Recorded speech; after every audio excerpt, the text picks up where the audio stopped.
I want to call this the worst Trump speech I've ever witnessed.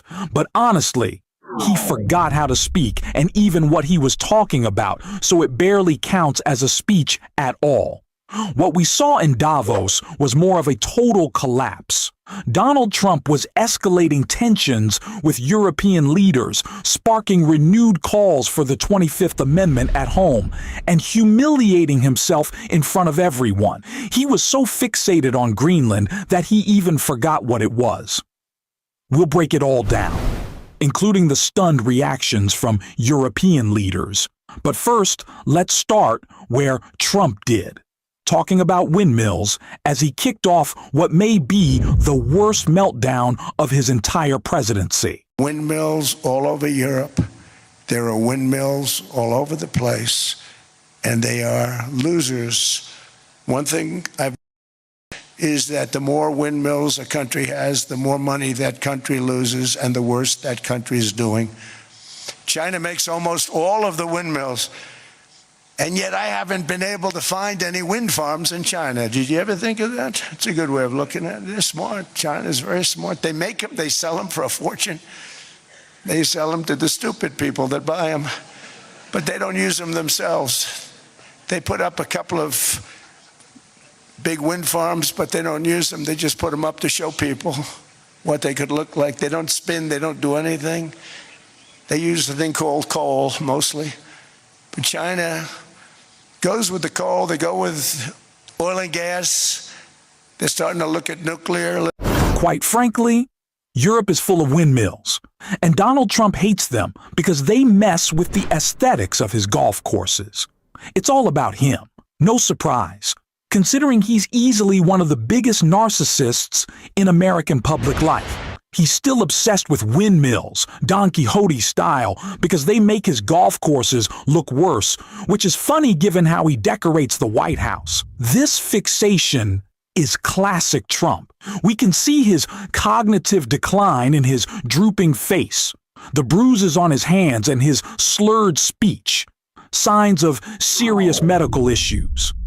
His obsession with acquiring Greenland to call it Trump land, renaming the Gulf of Mexico the Gulf of Trump, and even his fixation on windmills all show he's grappling with his own mortality.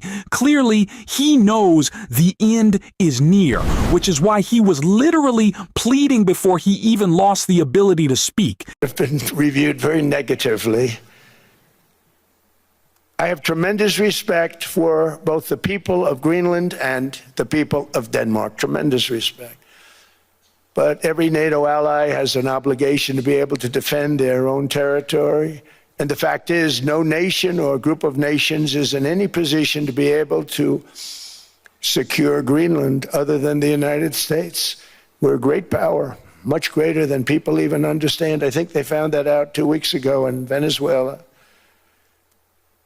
We saw this in World War II, when Denmark fell to Germany after just 6 hours of fighting and was totally unable to defend either itself or Greenland.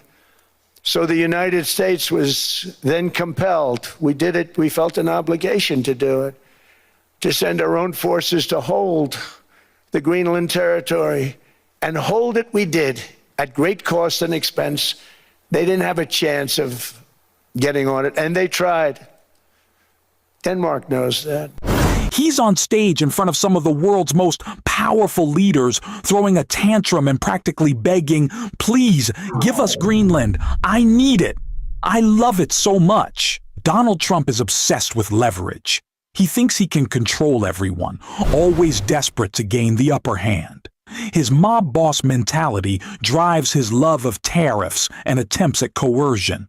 But melting down like this, demanding Greenland, pleading, and attacking world leaders is a terrible negotiating strategy. He swings between "I hate you all" and "please, I need this favor" with no real plan, just erratic behavior.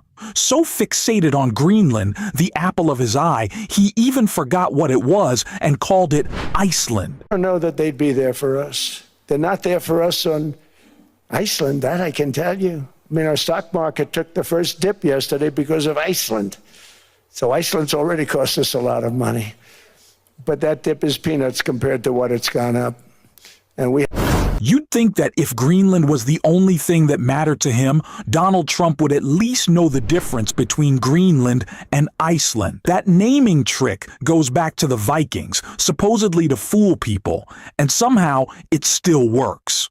But Trump clearly doesn't get it. He either can't speak, is that clueless?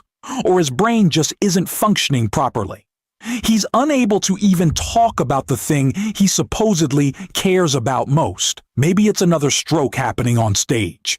Meanwhile, world leaders sit in silence as Trump slurs through his tantrum, forgetting everything he claims to care about. And it only gets worse. So we want a piece of ice for world protection, and they won't give it. We've never asked for anything else, and we could have kept that piece of land, and we didn't. So they have a choice. You can say yes, and we will be very appreciative, or you can say no, and we will remember. Again, when we talk about the damage Donald Trump has done to this country, this is exactly what I mean. As a young person, watching the American dream slip away has been devastating.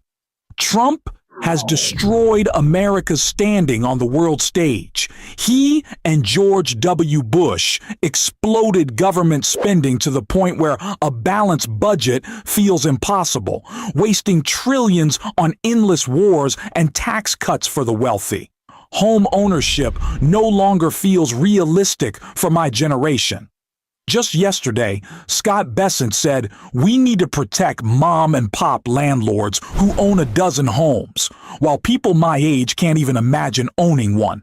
That's the Trump economy. So yes, the Greenland fiasco is humiliating, but taken together, it's simply exhausting. This non-stop chaos, the constant self-obsession wears everyone down. And in the middle of all this, Trump couldn't help himself and started ranting about the 2020 election again. The war with Ukraine is an example. We are thousands of miles away, separated by a giant ocean. It's a war that should have never started, and it wouldn't have started if the 2020 U.S. presidential election weren't rigged. It was a rigged election. Everybody now knows that. They found out. People will soon be prosecuted for what they did. It's probably breaking news, but it should be. It was a rigged election. You can't have rigged elections. I know this sounds harsh, but if you're still a Trump supporter, you're not a serious or thoughtful person. Let's be honest about that. For years now, you've kept hearing the same lie. Any day now, the 2020 fraud charges are coming. It's been 6 years. 6 years. And nothing has happened. Yet Trump supporters keep getting excited, thinking this is it. We're finally getting Obama, Hillary, Biden. It's all a lie. He keeps dangling the same promise just around the corner. The indictments are coming. The Clintons are going down. Biden is next. And somehow, people still fall for it every time. Trump is obsessed. And more than the slurred speech, the forgotten lines, or the constant confusion, this obsession makes one thing clear. He's wrestling with his own mortality. He cannot accept being the loser, the one who gets beaten. Remember how he said he didn't want to be Herbert Hoover because of job losses? Well, here we are. Another 65,000 manufacturing jobs gone on his watch. He hates that reality. He's clearly spiraling because he knows the end is coming, politically, mentally, and physically. He's angry, unhinged, and lashing out, now turning his rage toward Europe. That's what this is really about. Certain places in Europe are not even recognizable, frankly, anymore. They're not recognizable.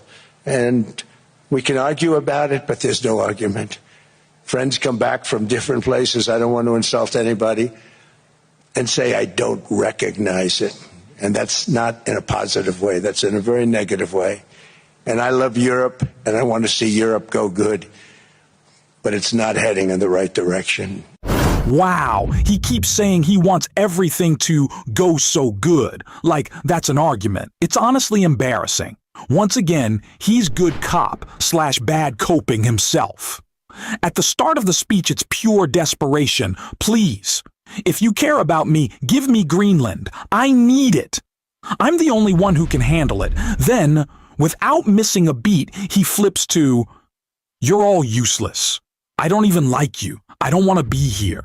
I don't care about Greenland anyway. It's trash, and so are you." That's the constant back and forth. Now he's trying to sell the whole thing as some kind of protection racket, claiming it's the only way to keep people safe. But that argument falls completely flat when you're talking about going to war and you can't even remember the wars you supposedly ended.